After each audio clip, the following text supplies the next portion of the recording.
Now for our story. The custody suit between Bill Meade and his former wife, Kitt Calvert, was drawing to its conclusion. Today, Angus McKillop had called his last witness, a witness Angus had expected to testify for his client, Bill. She was Jessie Calvert, Kitt's stepmother. But at the last minute, Jessie had switched her story, had testified in Kitt's behalf. Disappointed and disheartened, Angus had dismissed Jessie, who returned to her place beside Ben Calvert, her husband. In the pause which followed, while Farnsworth, the attorney for Kitt, was preparing to call his own witness, an attractive blonde young woman quietly entered the courtroom and seated herself next to Aunt Mary Lane. It was Lily Devon, the young entertainer from Chicago. Now, Kitt's lawyers called Ben Calvert to the stand. There is a buzz of interest from the crowd as Ben strides up and takes the stand. Raise your right hand, please. Do you solemnly swear to tell the truth, the whole truth, and nothing but the truth, so help you God? I do. All right, George. Let's get on with this. Right you are. Now, Mr. Calvert, you are the father of the defendant, Miss Kitt Calvert, are you not? I am. I regret to bring up a painful subject, Mr. Calvert, but is it true that your first wife passed away when your daughter was still a young child? Yes. And since that time, you have been your daughter's mother, you might say, as well as her father. You brought her up, in other words, reared her, chose her schools, looked after her physical and moral well-being to the best of your ability. Yes, I did my very best for Kitt. Of course you did. Now, Mr. Calvert, I'd like you to tell the court, in your own words, the arrangements you made for your daughter and grandchild when she returned from California with the baby. The arrangements? Well, it was my idea, of course, that the logical place for Kitt and her child was in my home, a place where the baby could have proper care. Naturally, I assumed at that time that her husband, Bill Meade, would appreciate the fact that he couldn't expect to bring her to the filthy shack he occupies at the auto court. Objection! Objection sustained. Mr. Calvert, unless you can prove the assertion you've made in regard to the condition of Mr. Meade's quarters, the statement must be withdrawn. Cleanliness is a comparative value, isn't it? According to my standards. Your Honor, I submit that Mr. Calvert is not a law unto himself, nor qualified to pass judgment regarding the condition of Mr. Meade's home. I request that his statement be stricken from the record. So ordered. You may proceed in questioning the witness, Mr. Farnsworth. And try to keep your personal opinions to yourself hereafter, Mr. Calvert.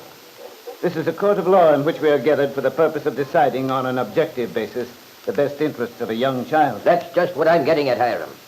If the house a child lives in isn't relevant, I don't know what is. You're out of order, Mr. Calvert. Please remember to address the court with the dignity befitting it.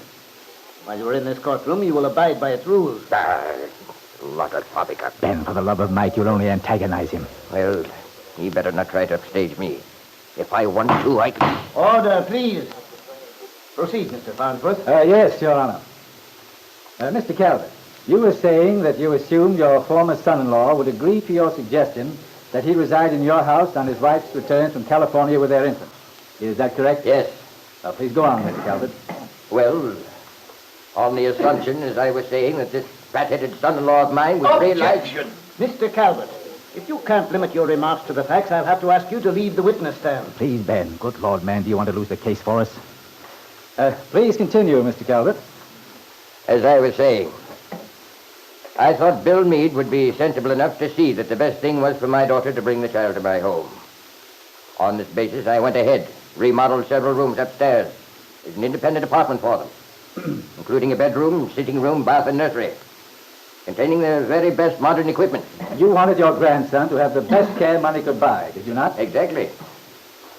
I hired a registered nurse from Chicago, a woman who came with the very best recommendations. Although she later... Yes. Then, to put it briefly, you provided the last word in modern nurseries for your daughter's son. Can you tell the court, please, what else you did for your grandson? I mean, what provisions you made for the child's future? I certainly can. I established a trust fund in the child's name, ensuring his having the best possible education and schooling, and a sizable income on reaching his 21st birthday. In addition to insurance policies made payable to him. It sounds to me, Mr. Calvert, as if you've given your son's future, your grandson, rather, a great deal of thought and attention. You're darn right I have. I've done everything in my power to protect that child, to give him every advantage. And this thundering young fool thinks he can... Mr. Calvert, your testimony has been most valuable. Thank you very much. That will be all. You mean you dragged me all the way up here just for that? I haven't half said what's on my mind. Thank you very much, Mr. Calvert. Next witness, Mr. Farnsworth. Miss Kitt Calvert.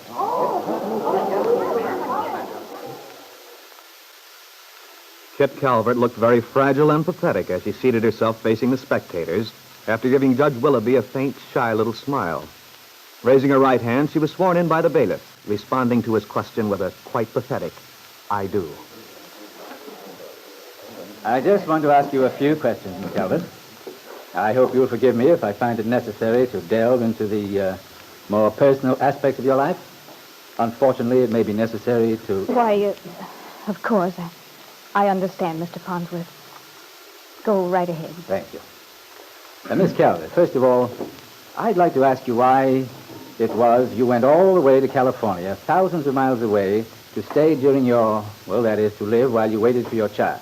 Alone, without friends, at the very time when a woman is most in need of the comfort and warmth of her husband's affection, and that of her family.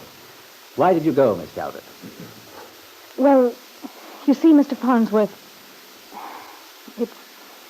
it's rather a difficult question for me to answer, but I'll try. Take your time, Miss Calvert. No hurry, you know. My husband, Bill, had been getting more and more quiet and, well, irritable, too. He seemed to be unhappy. He seldom talked to me, and when he did, I knew something was bothering him. Finally, I begged him to tell me what it was. I told him perhaps we could work it out together if we talked it over. And did Mr. Meade tell you what was on his mind? Yes, he did. What was it that caused him to treat you so harshly? Objection. Objection sustained. Delete the word harshly. Well, suppose we put it this way, then. Miss Calvert, you say your husband became silent, refused to talk to you, and so on, and finally you prevailed upon him to tell you the reason for his behavior. What was that reason, Miss Calvert? Bill said that he didn't love me, that our marriage was a failure. It meant so much to me. I thought if I went away while the baby was coming, give him a chance to think things over, maybe it would be possible for us to go on. And so you went all the way out to California alone? Yes. And when you came back from California, what happened then? The night I came back, Bill told me. He said he hadn't changed, that he didn't want to live with me ever again, that he wanted a divorce. And did you agree to divorce him? Yes. Much as it hurt me, I felt it was best, since he felt that way. But that's why I've been so upset about his wanting the baby. He's all I have now, Mr. Farnsworth. My son. There's nothing, no reason for going on. He's the only reason I have for living.